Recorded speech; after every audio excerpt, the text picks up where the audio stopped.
Bonjour et bienvenue dans le podcast Les Affranchis, le podcast des audacieux qui osent bâtir leur propre modèle de réussite. Je suis Laetitia et je serai ton hôte. Entrepreneur, visionnaire ambitieuse et implacablement libre, je guide les bâtisseurs atypiques, les parents ambitieux et les esprits libres pour transformer leur vie en véritable œuvre d'art. Si tu veux bâtir une vie où beauté, simplicité et ambition se rencontrent pour laisser un héritage puissant pour toi, tes enfants et le collectif, alors tu es au bon endroit. Plonge dans cet épisode une dose d'inspiration, une claque d'audace et peut-être le déclic. Aujourd'hui, c'est un épisode particulier parce que je vais parler de loyauté. Alors souvent dans les partages que je fais, je partage la loyauté envers nos parents, envers notre éducation, envers ce qu'on a appris, envers notre passé. Aujourd'hui, ça va être un épisode particulier sur la loyauté envers nos clients. C'est quelque chose qui m'a beaucoup perturbée, c'est quelque chose dont j'ai fait l'expérience de multiples fois et je vais te partager cette expérience et je vais spécialement te partager 8 clés que j'ai ressorties après ces 12 années d'expérience en entrepreneuriat et de ce que la loyauté envers mes clients m'a permis et m'a bloqué aussi beaucoup. Voilà. Et donc, je vais le retracer avec des exemples concrets de choses qui me sont arrivées.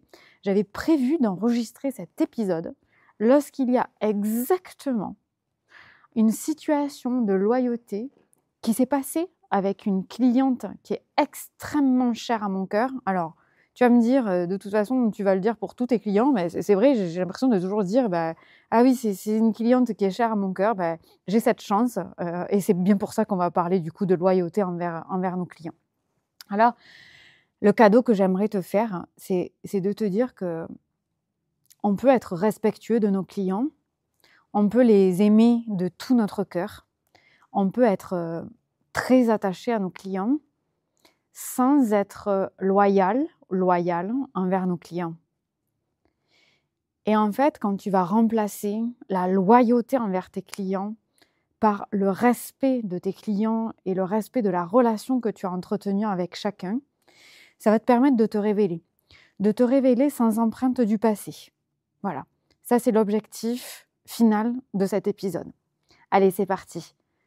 Alors peut-être que ça va être nécessaire que tu aies un papier, un stylo et je te partage la première clé.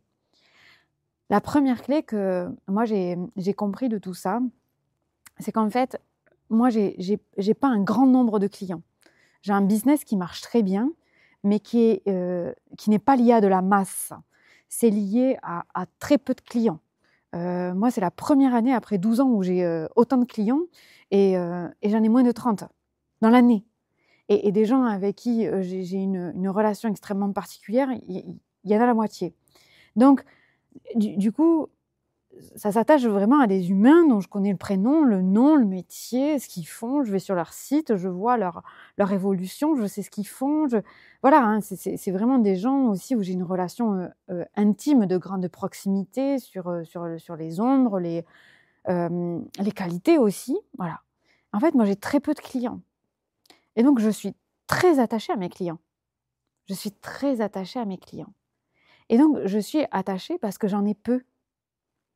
Alors, de ça, on parle beaucoup en ce moment, de l'habillement et du fait que la mode de cette fast fashion, la mode avec, comme le fast food, la mode très rapide, où on change, où on achète beaucoup, on achète un t-shirt, il ne nous coûte pas grand-chose, donc si on le change, c'est pas grave, on le met au fond du tiroir, on en remplace par un autre, etc. Alors, imaginons si on avait un t-shirt qui coûtait, un petit t-shirt tout simple, tout blanc, à manches courtes, qui coûtait 70 €, on en prendrait un soin différent. Parce qu'il n'est pas interchangeable, quoi. Et c'est vraiment l'impression que j'ai moi avec mes clients. La première clé, c'est l'attachement quand on a peu. Quand on a peu de choses, on est très attaché au peu de choses qu'on a.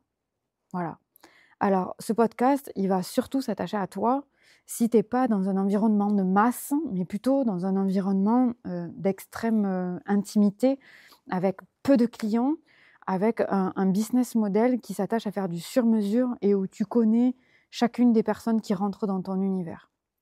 Moi, par exemple, je sais, chaque fois qu'il y a une personne qui s'abonne à ma newsletter, je regarde son mail, je vais voir qui c'est.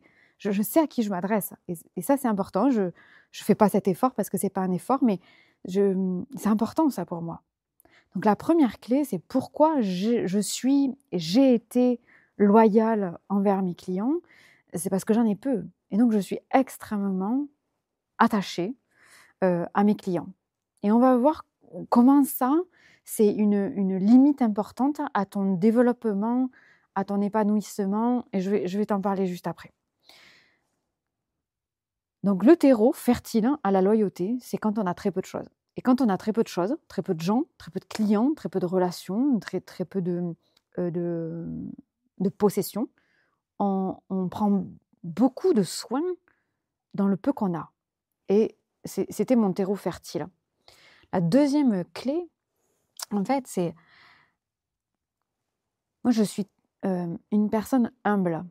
C'est-à-dire que comme j'ai très peu de choses, comme j'ai très peu de gens, j'ai très peu de tout, en fait. Je possède très peu de choses et j'ai très peu de relations. J'ai des relations extrêmement choisies. Donc, j'en ai pas beaucoup parce que je les choisis et je les chéris. Voilà. Mais j'en ai très peu.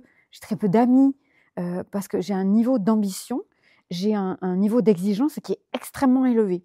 Et donc, forcément, ça trie. Ça trie les choses que j'achète, ça trie les relations que j'ai, que j'entretiens, ça trie les clients que j'ai, ça trie dans tous les domaines. Évidemment, je suis la même personne partout. Et donc, j'ai cette position d'humilité, c'est-à-dire que très souvent, je me sens en dessous des choses, des relations ou des gens. Parce qu'en fait, je me sens tellement en gratitude envers ces choses-là, ces gens-là, que j'ai une certaine posture que je prends naturellement d'humilité. Humilité, c'est cette posture où on se sent quand même un peu légèrement en dessous. Hein. On est en dessous d'eux, en dessous de la personne. On tient à ce t-shirt, à ce vêtement, parce qu'il est dans une fibre particulière, parce qu'on l'a acheté cher, parce qu'on veut qu'il dure, parce qu'on le met tous les jours, parce qu'on est confortable dedans. Ça peut prendre plein de formes. Et du coup, cette chose-là, on la chérit et on lui donne de la valeur. Parfois, on en prend plus soin que de soi-même. Comme dans une relation, on va prendre soin de la relation avec nos enfants parce qu'on n'en a pas 5000. Donc, du coup, on ne veut pas en perdre un sur deux. Hein, tu vois, ce n'est pas l'idée. Donc, du coup, on chérit cette relation et parfois, on la chérit plus qu'on ne chérit la relation avec nous-mêmes. Voilà. Et donc, cette position d'humilité, c'est-à-dire que je ne suis pas d'égal à égal. Alors, ce n'est pas mon client, c'est pas la chose, c'est pas la relation qui l'impose. Hein, c'est moi qui me mets dans cette position-là. Et ça, c'est une deuxième clé qui est un terreau fertile à la loyauté. C'est-à-dire que quelque part, je me mets un peu en dessous. C'est-à-dire, oh là là, quelle chance j'ai! Quelle chance j'ai d'avoir ce client, quelle chance j'ai d'avoir ce type de client, quelle chance j'ai d'avoir accès à ce type de matériaux, quelle chance j'ai d'avoir ce type d'accès à la nature. Donc, cette humilité est une position où on est un peu en dessous. On n'est pas épaule contre épaule.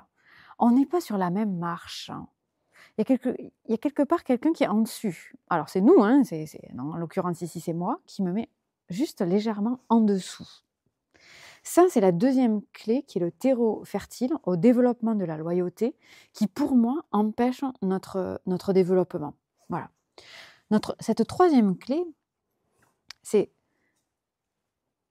une clé que je te donne et qui, moi, me permet, en fait, et qui m'a permis de me dégager de cette loyauté qui n'a, avec nos clients, pas de sens. Et je vais m'expliquer au fur et à mesure. Dans ma manière de fonctionner, j'ai une chance immense. C'est que j'écoute mon flow créatif. Et il n'y a strictement aucun délai entre le moment où je reçois l'idée. Parce qu'alors on peut dire, oui, c'est mon idée. Je ne crois pas qu'elle m'appartienne, moi. Je ne crois pas que mes idées m'appartiennent. Je crois qu'elles passent au travers moi. Et quand cette idée me vient, alors tu l'appelles de tes guides, de ton Dieu, tu peux lui donner un nom, de l'univers, du divin, voilà, tu lui donnes le nom que tu veux, ou de toi. Quand l'idée arrive, je la réalise immédiatement. Il n'y a pas de délai. Alors, comment je fais très concrètement? Je suis équipée, dans la vie, je suis équipée d'un certain nombre de matériels qui me permettent de passer de l'idée à la finalité immédiatement. Le premier équipement que je possède, c'est un carnet avec un stylo toujours sur moi. Deuxième chose que je possède, c'est un iPhone, un téléphone qui coûte la peau du derrière, mais qui marche tout le temps. Il n'y a pas de problème de connexion, de synchronisation, de batterie, il n'y a jamais de problème. Il tombe, il va dans l'eau, il marche tout le temps. Donc j'ai un équipement voilà, qui marche très bien, je ne veux pas me soucier de ça. Et quand je n'ai pas un carnet, un stylo, j'ai une application notes sur laquelle je peux tout noter. Voilà. J'ai un équipement facile aussi, j'ai un micro de très bonne qualité qui ne coûte pas si cher que ça, mais qui me permet de rentrer dans la paume de ma main. Le micro en lui-même fait la taille d'une pièce de 2 € ou de 1 €, ça fait 9 grammes, c'est super petit, ça rentre n'importe où, et ça me permet d'enregistrer à tout moment ce que je veux transmettre. Mon iPhone, il me permet de faire des vidéos magnifiques qui pourraient être utilisées pour le cinéma, et c'est pas ce que je fais. Donc j'ai un équipement minimal avec un micro, un téléphone, un cahier, un stylo, tout le temps sur moi, qui me permet de passer de l'idée à la matière immédiatement. Voilà. Et moi, j'écoute le flow et je fais. J'écoute, je fais. J'écoute, je fais. Cela dit, je ne force pas. C'est-à-dire que quand j'ai une idée, mais que je ne vois pas encore le résultat final, je n'ai pas reçu en fait le résultat final, là, je ne me mets pas derrière mon ordi ou derrière mon téléphone en train de forcer pour que les choses se fassent. Par exemple, là, la loyauté, je me suis notée ce week-end de créer un épisode de podcast sur la loyauté envers nos clients. Je ne savais pas tout à fait la forme que ça voulait prendre, donc je me suis dit, ok, voilà, il me manque quelques éléments, je me le note parce que c'est important, et voilà. Et ce soir, je m'étais dit, je l'enregistre, et évidemment, il s'est passé des choses entre deux qui me permettent d'aller beaucoup plus loin que ce que j'avais prévu de partager.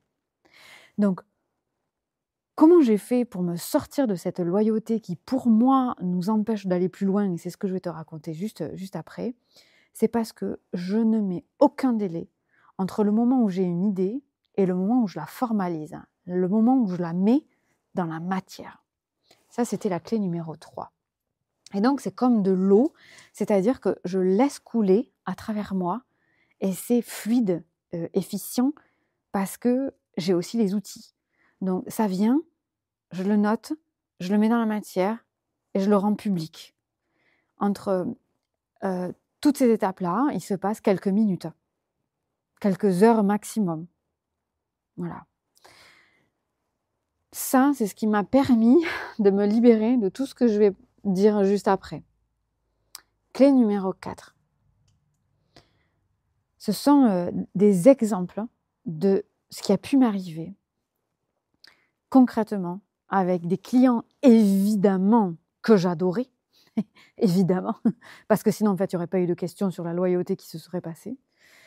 Et je vais te les partager. Le premier exemple, c'est une de mes clientes dont le prénom commence par C et qui va se reconnaître, qui a un accompagnement qui porte un certain nom. Voilà. Et je l'accompagne comme tous mes clients, en individuel, voilà. Et un jour, je fais un live. Voilà, je fais un live. Et dans le live, dans l'intitulé de mon live, comporte 2 mots qui sont les mêmes que son accompagnement. Moi, j'avais prévu une série de 30 lives. Voilà, j'avais noté tous les sujets. Voilà, je les note. Et après, vu que moi, je ne me pose pas de questions sur comment je mets dans la matière, le jour où les idées me sont venues, je vais poser les 30 sur mon cahier. Et ensuite, bête et méchant, chaque jour, je prends le thème numéro 1. Ok, le deuxième jour, je prends le thème numéro 2. Le troisième jour, je fais... Voilà. Ma cliente, elle a eu son idée de nom pour son accompagnement dans ce temps-là.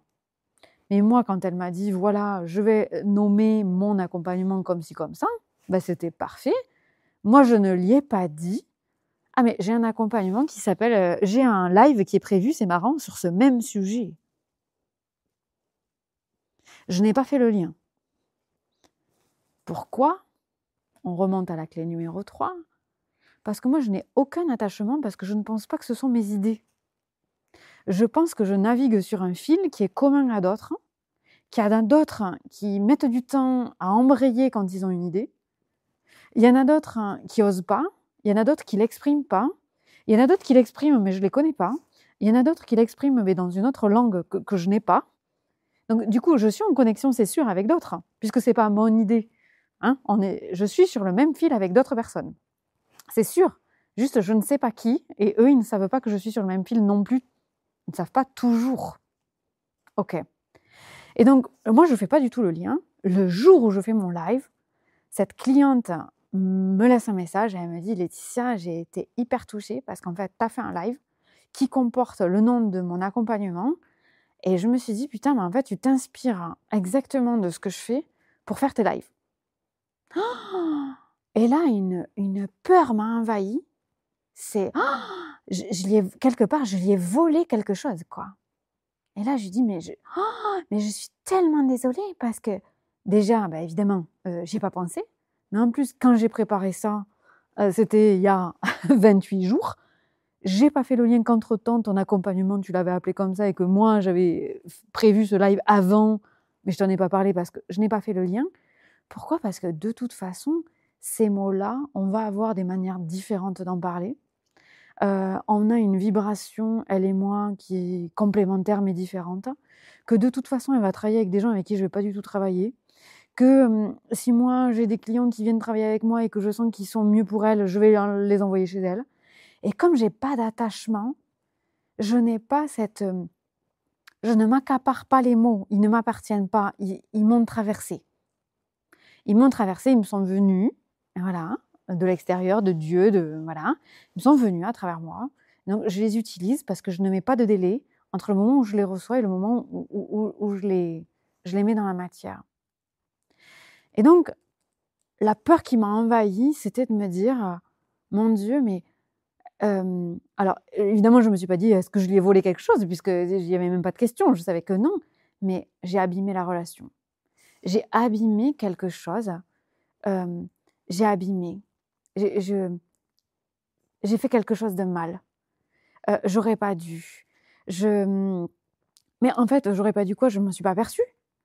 Et donc, cette question de comment elle se sent, elle va se sentir mal. Et du coup, elle est en dessous. Elle va se retrouver en dessous. Et alors ça, c'est insupportable quand habituellement, on met le peu de choses qu'on a et le peu de gens qui nous entourent en dessus de nous. Alors là, ça pose la question totalement inverse. J'ai donc manqué d'humilité.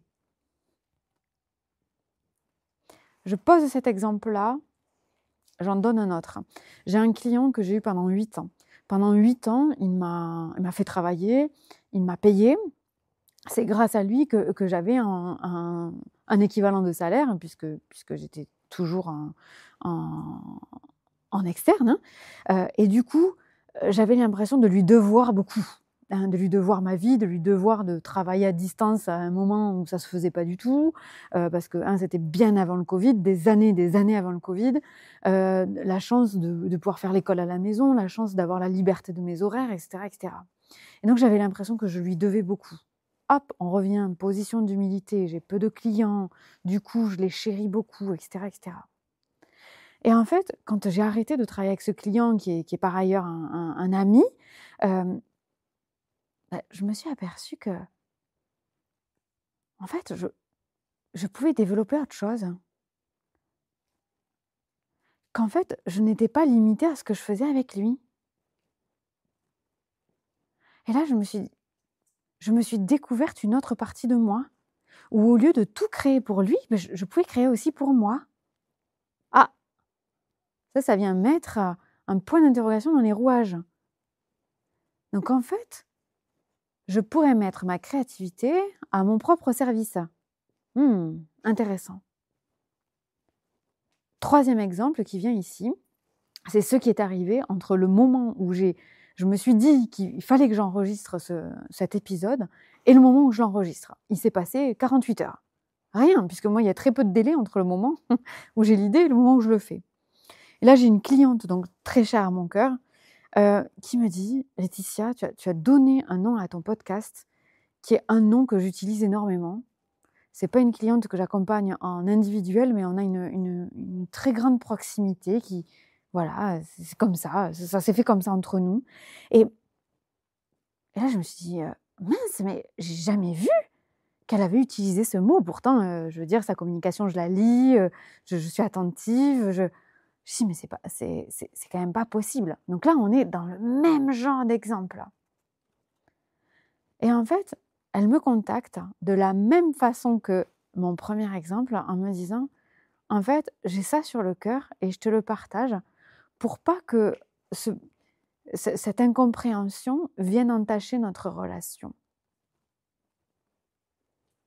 Pour pas que cette incompréhension vienne entacher notre relation». Et là, cette clé numéro 4, c'est que la loyauté, elle vient souvent quand on a peur d'abîmer la relation. Et donc, afin d'éviter de potentiellement abîmer la relation, on reste loyal. On reste loyal envers, alors ça peut s'appliquer à tous les domaines de vie, mais moi là je parle de l'entrepreneuriat, on reste loyal envers nos clients. Et en fait, dans les deux cas, qu'est-ce qui s'est passé? Ce sont des clientes qui sont revenues vers moi. Qui sont revenues vers moi en me disant toutes les deux: «Bah Laetitia, en fait, ce qui s'est passé là, ça nous permet, et chacune me l'a dit, ça me permet de m'interroger sur qu'est-ce qui est en train de se jouer. Qu'est-ce qui est en train de se jouer quand je vois que toi, tu mets quelque chose dans la matière que moi, j'ai pas mis? Et donc, putain, je te vois mettre en œuvre quelque chose, alors que moi, cette expression-là, ces mots-là, ça fait des mois que je les nourris dans mon intimité, dans ma créativité, sur mon petit carnet, sur mon téléphone, sur mon ordinateur, sur mes feuilles de papier. Je le chéris, je le chéris, je le chéris comme une mayonnaise, là. Et puis toi, ça y est, tu arrives avec tes gros sabots, putain, tu fais une com sur ce mot-là, sur cette expression. Tu vas, tu cliques, tu te mets en live, il y a des centaines de personnes qui vont regarder. Et là, qu'est-ce que moi, ça me fait? Et toutes les deux viennent avec deux choses. La première, c'est: on voulait t'en parler pour ne pas le garder pour nous, parce que si on le garde pour nous, ça pourrait entacher la relation. Intéressant. Alors que la loyauté que j'ai, moi, envers ces mêmes clients, c'est parce que je ne veux pas abîmer la relation. La deuxième chose pour laquelle mes clientes reviennent là, c'est pour me dire: en fait, en te voyant, ça nous rappelle les endroits que nous-mêmes, on doit développer. Et là, j'arrive à la clé suivante. Donc la clé numéro 4, c'était la peur d'abîmer la relation. La clé numéro 5, c'est: moi, je serais incapable de faire ce qu'elles font. Je serais incapable de faire ce qu'elles font. Je serais incapable de dire à quelqu'un: putain, en fait, je te contacte parce que ça me fait trop chier de te voir mettre quelque chose dans la matière, alors que moi, ça fait des mois que je le chéris à l'intérieur de moi et que je ne l'ai pas fait. Pourquoi? Parce que je ne suis pas fabriquée comme ça. Parce que moi, comme je l'ai dit, je mets dans la matière immédiatement. Et je suis fabriquée pour mettre dans la matière immédiatement. Je suis fabriquée comme ça. Donc forcément, je serais incapable de faire ce qu'elles font. Mais elles le sont. Elles le sont. Et en fait, dans cette clé numéro 5, en fait, moi, je serais incapable, mais elles sont capables. Et ça tombe sur la clé numéro 6, c'est que moi, en fait, pourquoi je suis loyale? C'est parce que je ne veux pas les perdre. Je ne veux pas les perdre en tant que personne. C'est ça qui fait que je suis loyale. Et là où elles me font passer un cran suivant, parce qu'alors elles ne sont pas fabriquées pour être dans la matière directement, comme moi je le suis. C'est pour ça que je ne serais pas capable de dire ça à quelqu'un, parce que moi je l'aurais déjà fait en fait. Voilà. Mais elles Elle ne se positionne pas par peur de me perdre, par peur de me blesser en me disant ça, mais parce qu'elles veulent sauvegarder la relation. Parce qu'elles ne veulent pas abîmer la relation. Donc, elles ne se positionnent pas dans entacher l'autre, comme moi je me positionnais, mais elles se positionnent sur « c'est pas toi, c'est pas moi, c'est la relation qui m'importe ». Et là, la clé numéro 7, c'est l'enseignement. C'est-à-dire que là, quand moi, je suis loyale envers mes clients, je suis enseignée. C'est-à-dire que mes clients m'enseignent. Et quand moi, je mets dans la matière immédiatement, j'enseigne à mes clients. Et donc, c'est ce jeu où on s'enseigne les uns les autres. Voilà. À tout moment. Alors moi, je suis là comme « Ah, je suis loyale, je veux surtout pas perdre mes clients parce que j'en ai pas beaucoup. Alors du coup, je veux les chérir. Mais moi, je chéris la personne. » Et mes clients, ils chérissent la relation. Pendant que je les chéris à eux, ils chérissent le lien. Parce qu'eux, ils sont fabriqués pour ça, pas moi. Pendant qu'eux, ils nourrissent leurs idées, moi, je les mets en place. Et je leur enseigne ça aussi. Parce que la prochaine fois, elles vont pas dire « Ah oui, mais moi, oui, alors peut-être qu'un jour j'irai en live, peut-être qu'un jour je ferai ma bannière Facebook avec les affranchis. » Non, j'y vais maintenant, quoi.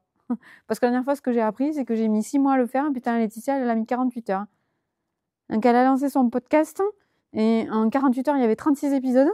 Et en 24 heures, il y avait 100 vues, sans écoute. Et moi, putain, ça fait 6 mois que j'y pense et que j'ai rien fait, quoi. Ah, ben là, on s'enseigne, hein. Ah, mais là, on s'enseigne. La clé numéro 8, c'est la solution à tout ça. Quand on est loyal envers nos clients, on est loyal ou loyal envers un client qui a pris sa décision de travailler avec nous dans le passé.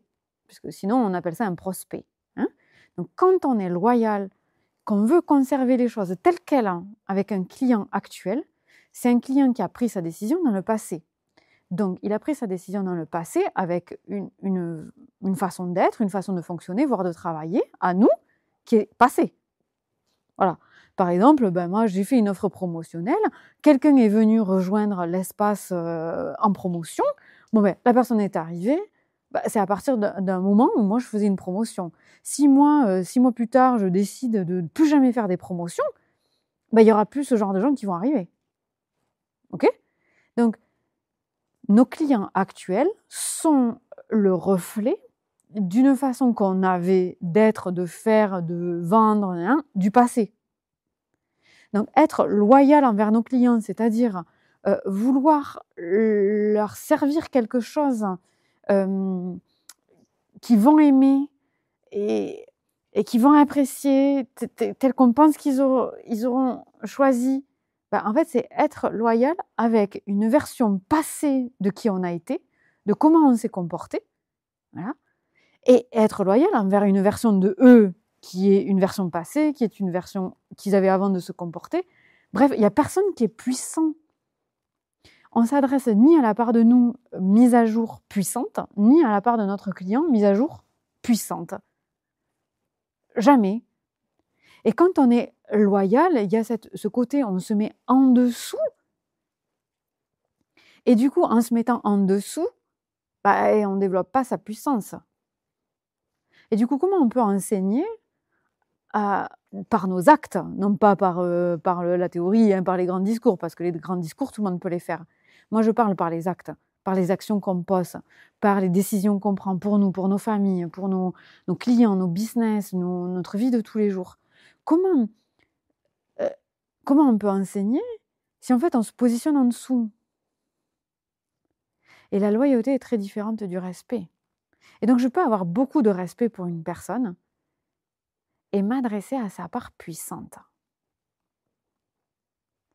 Dans tous les cas, ce que j'ai appris de ces expériences où j'ai voulu être loyale, et je vais finir par cet exemple-là, quand j'ai eu l'idée de mon podcast, Voilà, c'était un podcast privé, payant.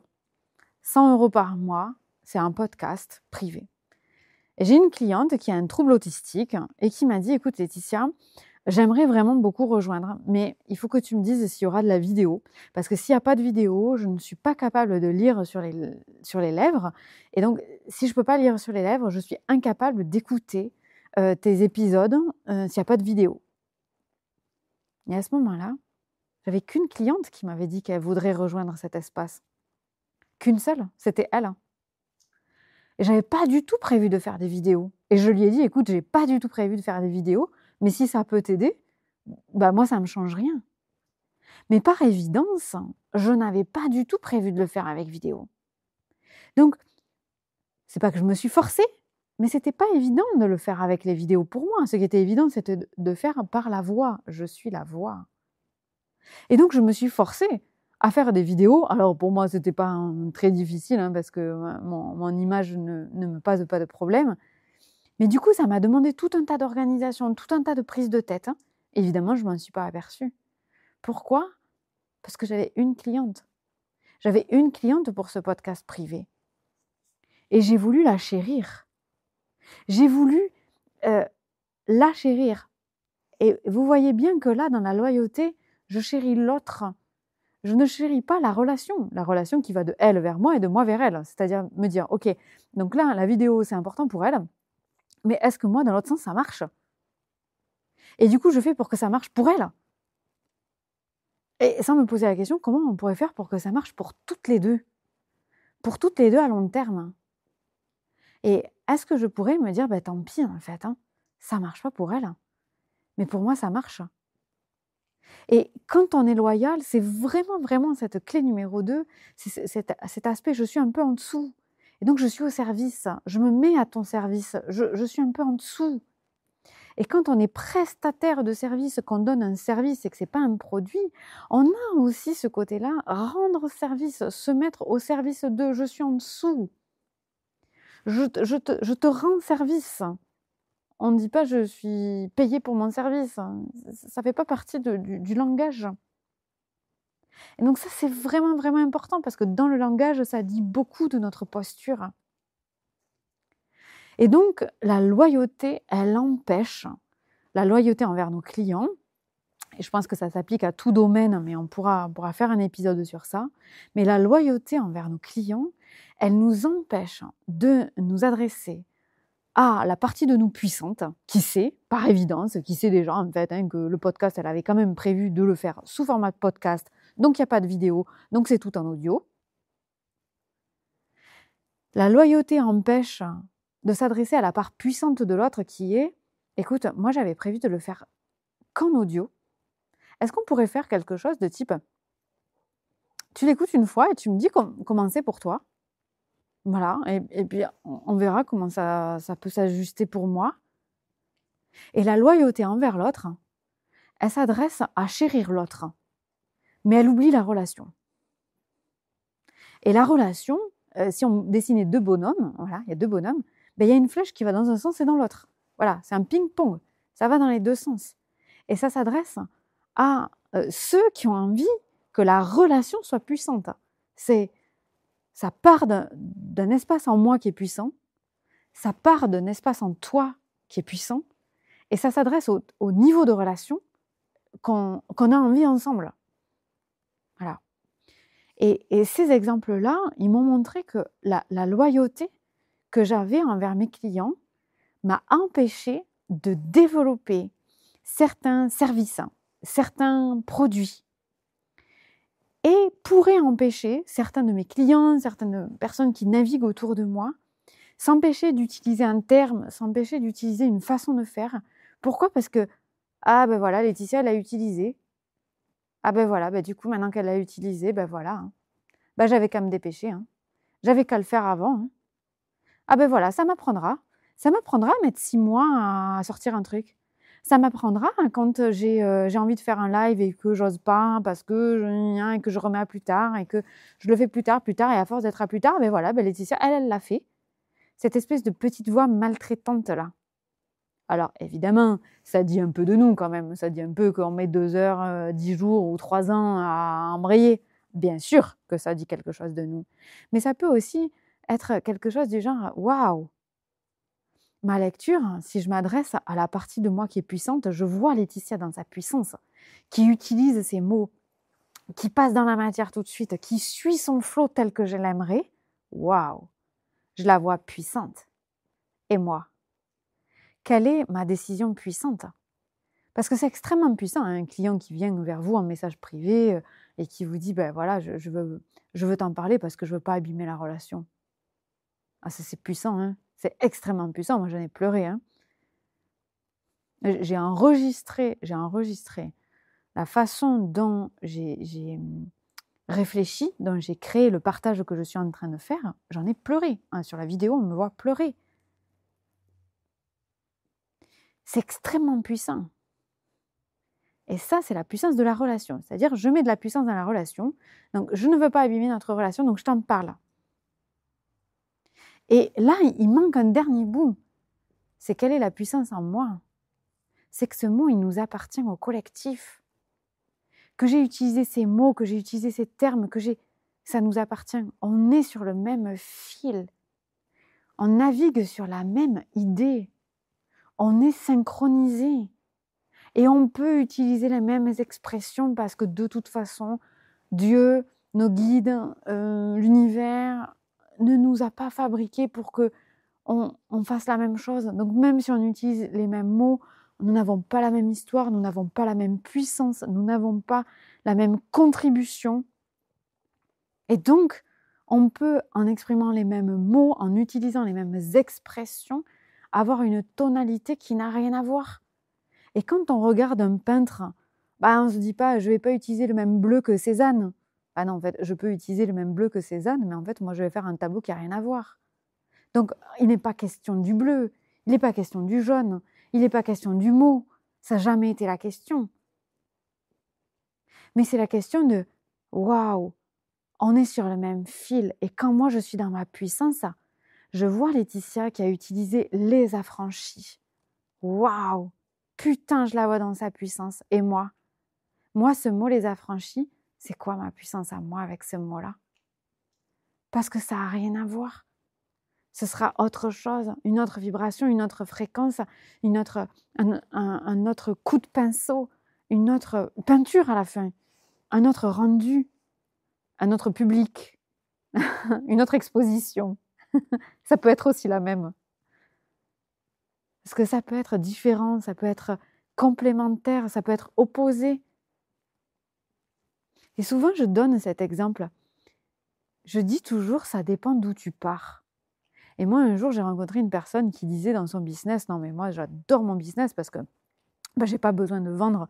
Et alors, un business où t'as pas besoin de vendre, c'est quand même génial. Oh, je me suis dit, mais enfin, quelqu'un qui parle comme moi. Mais c'est super. Du coup, je suis allée travailler avec cette personne. Et cette personne, elle travaillait dans des marchés, dans des foires internationales où elle vendait, vous savez, les trucs un peu magiques, là, qui coupent, qui épluchent, qui tranchent, machin, les trucs en plastique qui font tout pour la cuisine. Et donc, elle vendait ça sur des grandes foires où c'était la personne, ça a un nom, mais je ne sais pas quel est le métier là, et où elle disait: «Et voilà l'outil qui tranche, qui découpe, qui épluche». Et alors là, vu que la personne est formée, elle tranche les oignons en 2 temps 3 mouvements, et dans le contexte de la foire, waouh, ça donne trop envie. On tombe dans le panneau, on l'achète, on arrive à la maison, ça ne marche pas du tout pareil. C'est la faute de l'oignon, c'est la faute de notre force, c'est la force du plan de travail, enfin ça ne marche jamais. Et elle disait: maintenant dans mon business, je ne vends rien. Je ne vends pas. Je n'ai plus besoin de vendre. Ah bah oui, évidemment, comparé à ce qu'elle faisait avant. Puisqu'elle elle criait dans les foires pour appâter le chaland, pour lui vendre quelque chose. Donc comparé à ça, ce qu'elle faisait là, elle disait: je ne vends pas. Je n'ai plus besoin de vendre. Mais moi, Laetitia, quand je dis je ne vends pas, ça a une toute autre saveur, parce que moi, je ne fais pas d'appel de vente, je ne prends pas de rendez-vous. Les gens, ils ne peuvent pas prendre rendez-vous avec moi sur mon site. En 12 ans, je ne donne pas mon numéro de portable, les gens ne m'appellent pas. j'ai pas d'appel pour je sais pas quoi, je ne convainc pas les gens. Alors, en m'exprimant mal, je pourrais dire, moi, je peux dire que je n'ai pas besoin de vendre. Mais il existe sûrement quelqu'un d'autre qui est encore dans une dimension différente, qui pourrait encore mieux le dire que moi, en disant: «Ouais, ben moi j'ai pas fait d'études de marketing, moi j'ai pas fait d'études de communication, moi je sais mal m'exprimer à l'écrit, je sais mal m'exprimer à l'oral». Ah bah oui, alors évidemment, là, ce serait encore une autre dimension que la mienne. Donc ça dépend d'où on part. Donc les affranchis, pour moi, ça a une vibration et ça appelle les bonnes personnes. Mais les affranchis, pour quelqu'un d'autre, ça va appeler autre chose. J'écoutais un podcast qui porte un nom qui dit il y a pas de règles. Et puis j'écoutais, je me disais mais c'est pas vrai, il y a énormément de règles. Évidemment, parce que ça dépend d'où on part. À partir d'où on dit qu'il y a pas de règles. Alors évidemment, moi, avec mon profil où j'ai un business sans rendez-vous, sans contrainte de temps, sans contrainte de lieu, sans contrainte d'horaire, sans aucune contrainte, en faisant un chiffre d'affaires qui est magnifique à 6 chiffres, en faisant l'école à la maison, en voyageant quand on veut, c'est sûr que la spécialiste de pas de règles, c'est quand même moi. Hein. Et du coup, ça dépend d'où on part.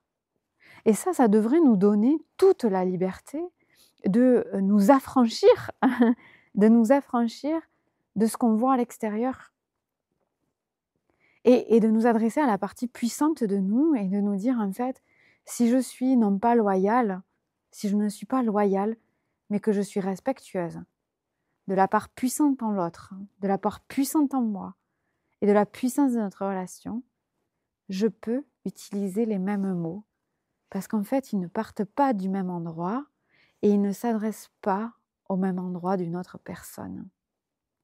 Et s'affranchir, ça veut dire aussi s'affranchir du regard qu'on porte sur soi.